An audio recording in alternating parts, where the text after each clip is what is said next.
ஆக்சுவலா அந்த அல்சர்னா என்ன? அல்சர்னா வயறு சம்பந்தப்பட்ட வியாதி. அது தெரியும், என்ன டீடைலா போ. அல்சர் இருக்கிறவன் எதுவுமே சரியா சாப்பிட முடியாது. அப்படியே தப்பி தவறி சாப்பிட்டா கூட உடனே வயிற்று வலி வந்துடும். பயங்கர வயிற்று வலி. வயிற்று வலியா? ஆமா. கைலாசம், வயிற்று வலினா எனக்கு ரொம்ப அலர்ஜி. அப்போ அல்சர் வேண்டாம், வேற ஏதாவது நல்ல வியாதியா வச்சுப்போம்.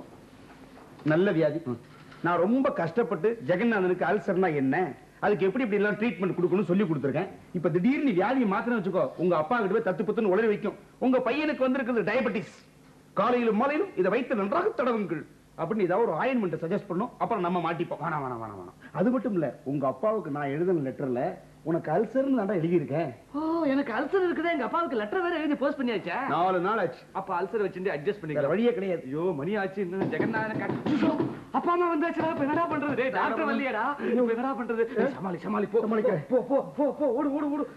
அப்பா படுத்துக்க. ஐயோ அப்பா வந்தாச்சா? அம்மா அப்பா வாங்க. ஐயோ வாங்க அம்மா வாங்க. அப்பா ரகுபதி, அப்பா ரகுபதி, யார் வந்திருக்கான்னு பாரு. வாங்க வாங்க. இவ்வளவு லேட்டா வந்துட்டு உனக்கு போஸ் வேற. ஏன் லேட்டு? நீ பாட்டுக்கு டாக்டர் ஆக்ட் பண்ணுன்னு சொல்லிட்டேன். அதுக்கு வேண்டிய எக்யூப்மெண்ட்ஸ் வேணாமா? எக்யூப்மெண்ட்ஸ், ஆயுதங்கள் இதெல்லாம் ராவா போய் இதெல்லாம் போய் தேடி கண்டுபிடிச்சு வாங்கிட்டு வந்திருக்கேன். அதுக்கப்புறம் தெர்மாமீட்டரே கிடைக்கல. அப்புறம் ஒரு கம்பவுண்டர் கால்ல வந்து அந்த தெர்மாமீட்டரையும் வாங்கிட்டு வந்தேன். ஏய்யா, எனக்கு வந்திருக்கிறது அல்சர், அதுக்கு எதுக்கு தெர்மாமீட்டர்? என்னப்பா நீ இப்படி எல்லாம் கேக்குற? உங்க அப்பா உனக்கு எங்க அல்சர்னு என்ன கேக்குறாருன்னு வச்சுக்க, உனக்கு நான் வயிற்றுலதான் அல்சர்னு உளறிட்டேனா? கைலாசம், ஒண்ணு கவனிச்சியா? நம்ம ஜெகநாதன் உளறினா கரெக்டா இருக்கு. என்ன கேட்டா கொஞ்ச நேரத்துக்கு அவரை உளர விட்டுடலாம். நான் வேணா இப்படி சொல்றேனே, எப்படி உனக்கு தொண்டையில அல்சர் அப்படின்னு எப்படி சார் கண்டுபிடிச்சீங்கன்னு கேட்பார். தெர்மாமீட்டரை வச்சு கண்டுபிடிச்சேன் சார் அப்படின்னு. எப்படி? ஏய்யா, தெர்மாமீட்டர்ல ஜுரம் தான்யா தெரியும், வியாதி பேரெல்லாமா தெரியும். கைலாசம், இவர் மூலமாவே நான் எங்க அப்பா கிட்ட மாட்டிக்க போறேன். இந்த டிராமாவே வேண்டாம், விட்டுரு. ரகு ரகு ரகு, நான் பிரமாதமா ஆக்ட் பண்றேன். நான் ஆக்ட் பண்றத பார்த்துட்டு உங்க அப்பா அம்மா உடனே போய் உனக்கு ஒரு வரன் பாக்குறாளா இல்லையாப்பா? அப்படி ஏதாவது நடந்தது, நாளைக்கே ஆபீஸ்ல மேனேஜர் ஆக்ட் பண்ண உனக்கு ஒரு chance. Okay, thank you very much. நான் வர காணுமே சார். அப்புறம் நான் வர்ற வழியில உங்க ஒய்ஃபை பார்த்தேன். ஏதோ ஒரு லெட்டர் கொடுத்து போஸ்ட் பண்ண சொன்னாங்களா? நீ என்னமோ ஜோபில போட்டு வந்துட்டீராமே? ஆமா, எனக்கு ஆபீஸ்க்கு நேரம் ஆயிடுச்சு சொல்லி ஜோபில போட்டு வந்துட்டேன். அதை உடனே போஸ்ட் பண்ணுங்க. அது எந்த லெட்டர் தெரியுமா? இந்த லெட்டர் 4 நாளைக்கு முன்னாடி என் கையில கொடுத்து போஸ்ட் பண்ண சொன்னேல, அதே கருதா. ஏய், உனக்கு அல்சர்னா உங்க அப்பா இருக்கிற லெட்டர் அது 4 நாளைக்கு முன்னால போஸ்ட் பண்ண சொல்லி கொடுத்தா இப்ப இங்க வந்திருக்கு. அது எப்படியா இவன் கையில வந்தது? அது பெரிய கதை சார். இவரு என் கையில கொடுத்து போஸ்ட் பண்ண சொன்னாரு. நான் நேரா எடுத்துட்டு வீட்டுக்கு போனேன். வீட்டுல நிறைய கெஸ்ட் வந்திருந்தா. உடனே என் சன்னை கூப்பிட்டு இதை போஸ்ட் பண்றா அப்படின்னு. எனக்கு காலேஜுக்கு நாடி ஆகுது அப்படின்ட்டு அவன் வச்சுட்டு போயிட்டான். அடுத்த நாள் என் ஒய்ஃப் எடுத்துட்டு போஸ்ட் பண்றதுக்காக வந்திருக்கான். உங்க ஒய்ஃபை பார்த்திருக்கான். உங்க ஹஸ்பண்ட் எங்க ஹஸ்பண்ட் ஒரு லெட்டர் கொடுத்துருக்கா. உங்களுக்கு எங்க சிரமம் என் கையில கொடுத்துருக்கோம், நானே போஸ்ட் பண்றேன் அப்படின்னு ஒரு நாள் டிலே பண்ணி.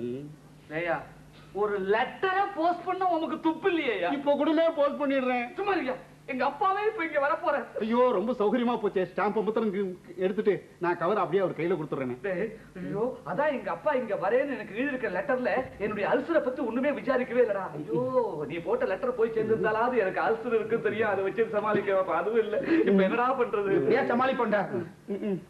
நீ தான் கொஞ்சம் சொதுப்பாம ஒழுங்கா ஆக்ட் பண்ணி. நான் பிரமாதமா. என்ன சார் ஃபைல் எல்லாம் வச்சிருக்கேன்? ஆல்பம். எஸ்.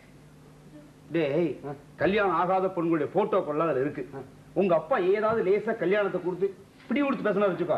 சார் ஏதாவது போட்டோ செலக்ட் பண்ணுங்க அப்படி சொல்லாருல, அதுக்காக பாக்குறியா?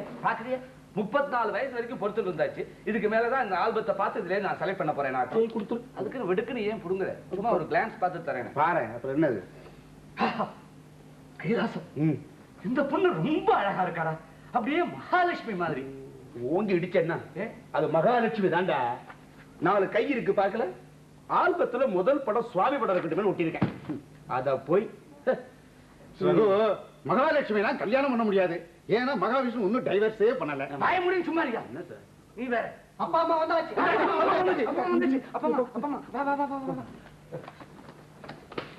அப்பா அம்மா இந்த மக்கள் சரி கட்டி அம்மா அப்பா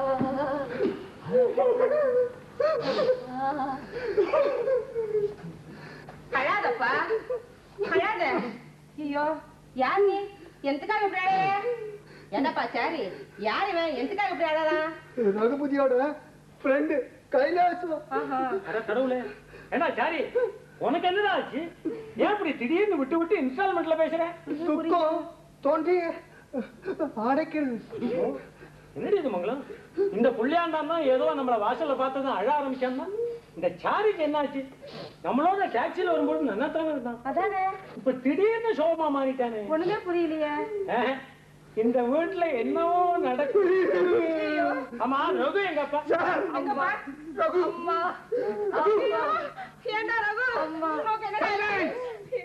சத்தம் போடப்படா. நான் தான் டாக்டர் ஜெகநாதன். என்னடா பார்த்தா டாக்டர் இன்னும் நம்பிக்கை வரலையா?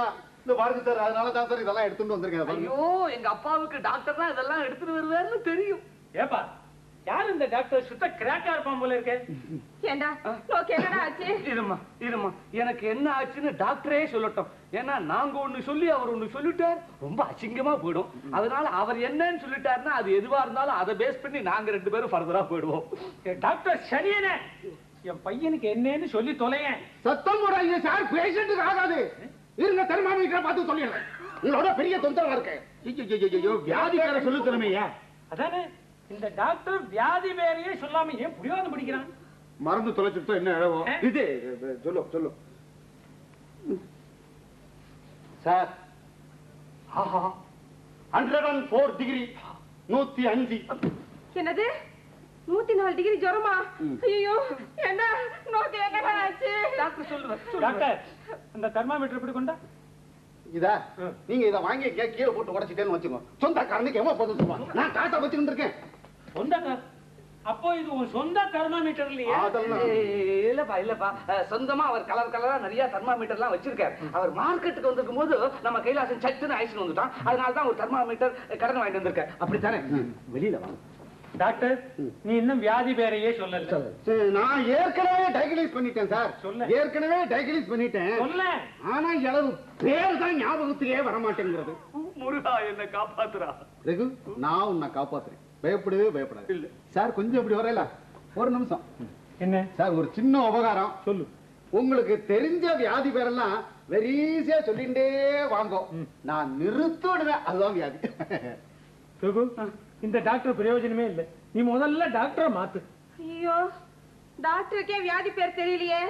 ஏன்னா எனக்கு வயித்த புரட்டுறது. வயிறு வயிறு மீன்ஸ் ஸ்டமக், ஸ்டமக் மீன்ஸ் வயிறு. சார், உங்க சன்னுக்கு ஸ்டமக் சம்பந்தப்பட்ட ஒரு வியாதி தான் சார். டாக்டர், ஒருவேளை அந்த அல்சரா இருக்குமோ? Sir, ulcer ulcer ulcer. நம்ம டாக்டர் ரொம்ப நல்லவர். அப்பப்போ நம்ம சின்ன சின்ன க்ளூ கொடுத்துட்டே வந்தா அவர் அழகா சொல்லிட்டே வருவார். அல்சரா? ஏண்டா 6 மாசம் முன்னாடி உன் தங்க கல்யாணத்துக்கு வந்த பொழுது கூட நல்லா தானே இருந்தேன். எப்படி திடீர்னு அல்சர் வந்தது? அதானே நானே இவர்கிட்ட என் கடைசி பொண்ணு கல்யாணத்தப்ப சொன்னேன். ஏன்னா நம்ம ரகு அன்னைக்கு பார்த்த மாதிரி இன்னைக்கு குழந்தை மாதிரி இருக்கான்னு சொன்னேனா இல்லையா? குழந்தை மாதிரி இனிமே சொல்லாதீங்க. அவனுக்கு வயசு 34 ஆச்சு. ஆமா, ரகுபதிக்கு வயசு 30, எனக்கு தான் 34 வயசு. அப்பா, இது கைலாசம், இவனுக்கு 34 வயசு. ஆனா 2 பசங்க இருக்கட்டும். அதனால என்னடா, கல்யாணம் ஆனா குழந்தைகள் வதவதுன்னு தானே பொறுக்கிறது. எல்லாரும் நம்மள மாதிரி அவ்வளவு ஃபாஸ்டா? இந்த பாருங்க, இதே நிலைமையில போயிட்டு இருந்ததுன்னா அல்சர் இல்ல அல்சர், உங்க பையனுக்கு கேன்சரே வந்தாலும் வந்துரும். கேன்சரா? ஆமா. இவனுக்கு என்ன குறை? என்ன குறையா? பொறுப்பு தான். ஒரு நாள கூட ராத்திரி 10 மணி 12 மணி 1 மணிக்கு வர்றது, கண்ட இடத்துல சாப்பிடுறது, அல்சர் அல்சர். நான் எப்படி பார்த்தா கேன்சர் நேரம் வந்திருக்கணும்.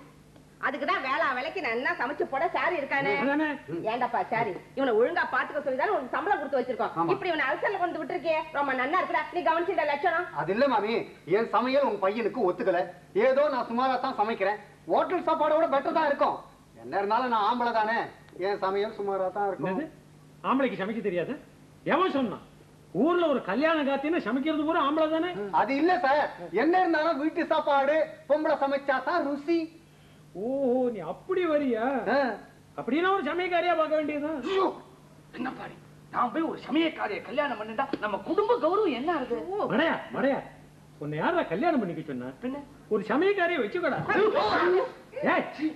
ஊர்ல 50-60 வயசுல எத்தனை கிழவிகள் இல்ல சமைச்சு போடுறதுக்கு, அத சொன்னேன். கைலாசம் என் கஷ்டம் அவனுக்கு புரியவே புரியாது. என்ன சார் இது? சமைச்சு போட்டுட்டா மட்டும் போதுமா?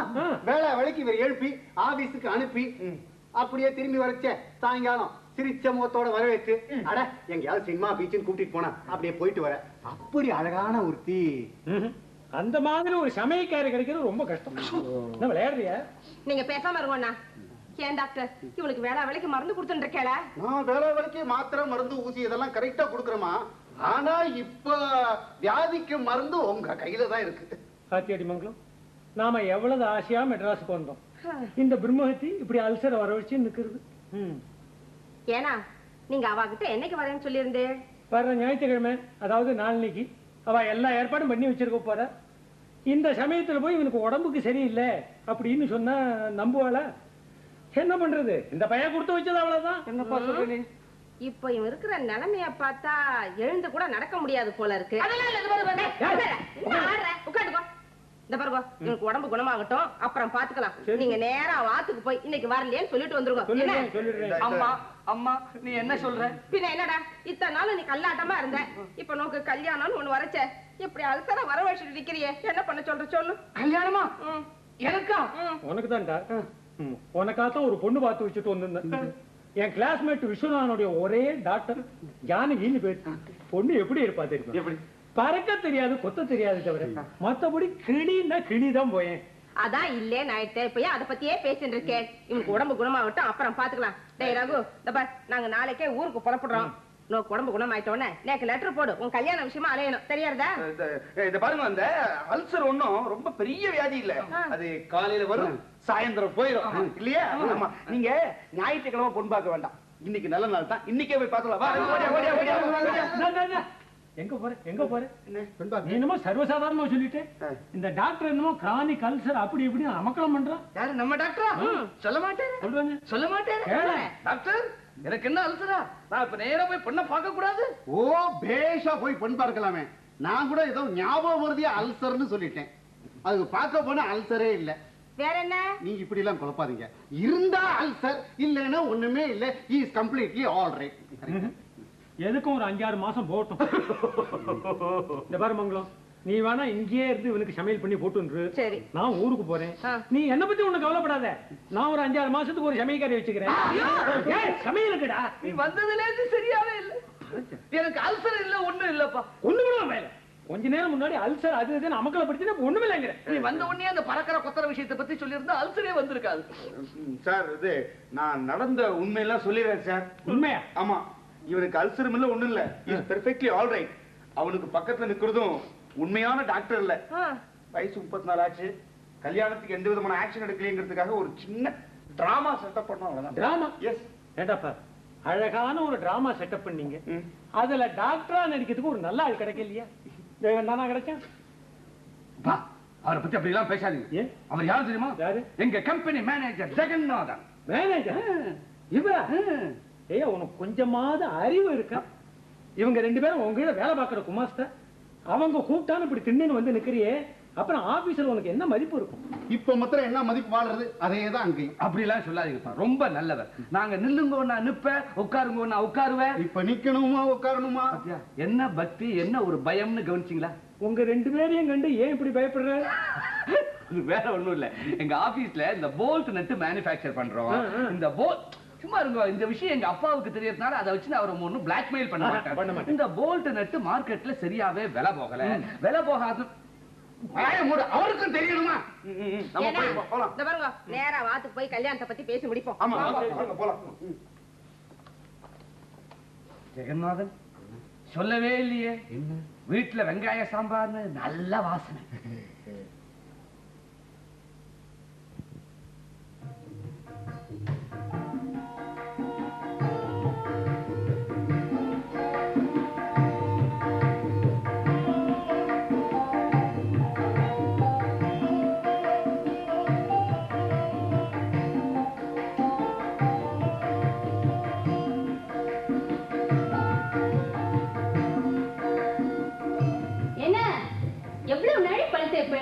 ஏதோ ஒரு நாள் அபூர்வமா சீக்கிரம் எழுந்திருக்கோமே, இன்னைக்கு ஒரு நாளாவது கரெக்ட் டைம் ஆபீஸ்க்கு போவோம் இல்லாம இப்படி பழுத்தைக்குமே 3/4 மணி நேரம் ஆக்குறட.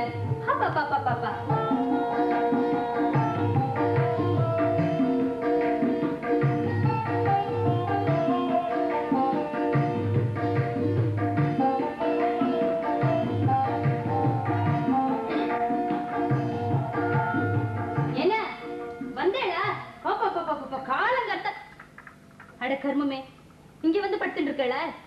என்ன எழுந்துருவானா? மணி ஆறுது. என்ன எழுந்துருவா? மணி 8 ஆறுது. ஜானகியா, நீ காப்பிய லேசா ஒரு ஆத்து அதுக்குள்ள ஒரு 5 நிமிஷம் தூக்கிட்டு வர.